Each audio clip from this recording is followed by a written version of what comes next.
E a gente vive junto, e a gente se dá bem, não desejamos mal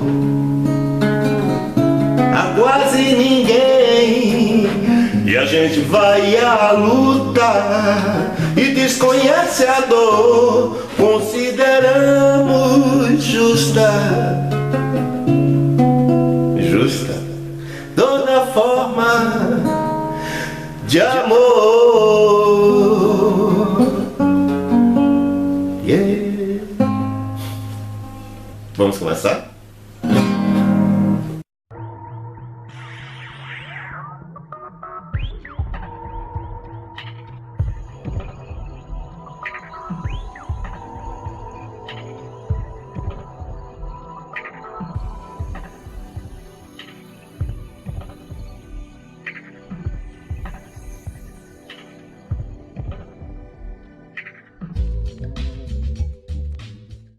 Imagine uma disputa de pênaltis.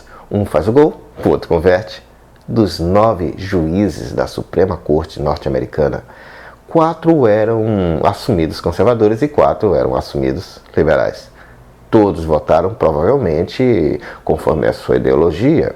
E o placar do jogo estava empatado em 4-4, cabendo ao juiz Anthony McLeod Kennedy dar o voto de Minerva. Kennedy votou assim: nenhuma união é mais profunda do que o casamento, porque ele incorpora os mais altos ideais do amor, da devoção, do sacrifício e da família.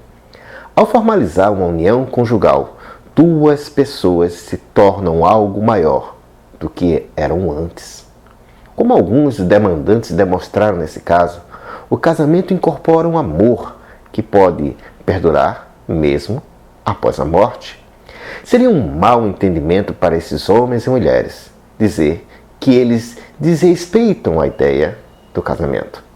Seu pleito é o de que eles respeitam o casamento e o respeitam tão profundamente que procuram encontrar satisfação para si mesmos. A esperança é a de que não sejam condenados a viver em solidão, excluídos das mais antigas instituições da civilização. Eles pedem por igual dignidade aos olhos da lei. A Constituição garante isso a eles. A decisão da Suprema Corte americana que julgou o caso Obergefell versus Hodges é passível de uma improvável revisão. Aborda o caso de James Obergefell, que processou o estado de Ohio, representado pelo seu governador Richard Hodges, e no caso específico buscava ser reconhecido como viúvo de seu parceiro falecido John Arthur. Os 13 ou 14 estados restantes que tinham em suas leis estaduais restrições ao casamento entre pessoas do mesmo sexo têm que acatar a decisão da Suprema Corte Americana, porém se dão o direito de analisar a decisão antes de poder aplicá-la, ou seja, isso poderá demorar alguns dias para que esses estados comecem a aplicar a decisão da Suprema Corte. Segundo o UOL Notícias, o governador da Louisiana, Bob Jindal, que lançou recentemente sua candidatura à Casa Branca, alertou que a decisão abrirá o caminho para um ataque aos direitos de liberdade religiosa dos cristãos. E o governador da Geórgia, Nathan Deal, disse que, enquanto ele acreditar que a questão possa ser decidida pelos estados e pelos legislativos e não o judiciário federal, seu estado seguirá a lei estadual.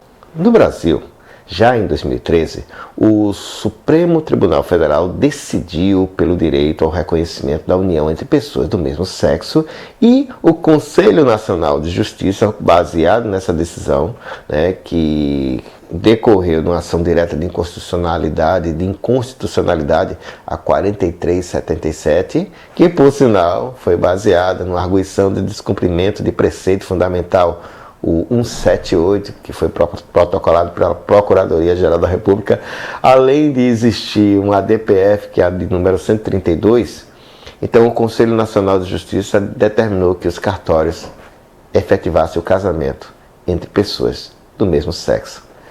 E por quê? Por que eu estou falando um bocado de decisões aparentemente chatas, números e tal? Bom, eu vou chegar lá. Digamos que o Feliciano, o Bolsonaro, o Cunha e aquele pessoal todo, né? Que eles decidam propor uma emenda constitucional para proibir o casamento entre pessoas do mesmo sexo. Isso seria possível? Olha o dedinho, dizendo não. O que precisa ficar claro na fundamentação americana e brasileira é a invocação do direito fundamental. O direito fundamental do indivíduo a usufruir da igualdade dos direitos dos demais cidadãos. Que até então existia uma barreira ideológica baseada na fé, na moralidade, na religião, na concepção de pecado e aberração dos homossexuais. Assim, reconhecido que esse é um direito fundamental, amigos, amigas, é cláusula pétrea. Não se pode alterar direitos fundamentais com leis ou até emendas constitucionais, porque iriam contrariar o fundamento do direito da pessoa. Então, os religiosos, ou pelo menos aqueles mais fanáticos, teriam alguns problemas. Então, eles poderiam mudar a Constituição brasileira, por exemplo. Digamos que eles façam outra Constituição. Bom, preste atenção, os crianças, como diria um antigo conhecido aqui dos meios youtubísticos. Salvo se essa nova Constituição não for baseada nas regras e conceitos do Estado Islâmico, por se tratar de um direito natural, fundamental, cláusula pétrea, entendo eu, esse direito não pode ser modificado nem por uma nova Constituição, porque iria ferir, logicamente, os direitos fundamentais estabelecidos nessa nova Constituição. Repito, só uma Constituição do Estado Islâmico para barrar esse tipo de coisa. Daí, senhores antagonistas, um desafio. Me critiquem, me provoquem nesse tema bem específico que eu aceito uma discussão bem mais aprofundada sobre esse assunto, tá? Mas, uma observação. Ao mesmo tempo que eu faço esse tipo de afirmação, eu também tenho que afirmar que direito não é matemática, não é uma ciência exata. E muda com o passar do tempo, né? Como, por exemplo, se você observar as decisões no Brasil a respeito dos fetos anencéfalos, como mudaram através dos tempos, né? Essa mesma mentalidade modificou a partir de alguns poucos anos para trás, aqui mesmo no Brasil, quando, por exemplo, se tentava fazer projetos para garantir aos homossexuais alguns direitos, e mesmo assim, esses direitos eram barrados lá no próprio Congresso Nacional. Quando veio aquela famosa decisão do Supremo de 2013, que modificou tudo isso. Certa vez eu assisti a um filme, não me pergunte o nome, os atores, quem produziu, aí faz perto de uns 30 anos. Eu sou velho, hein?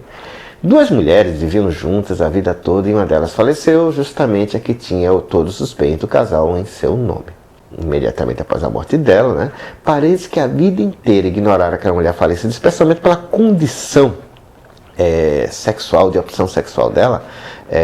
Após a morte dela, vieram a casa, né? E na presença da viúva já repartiam patrimônio. Até mesmo porque a lei americana naquela época não garantia direitos aos homossexuais.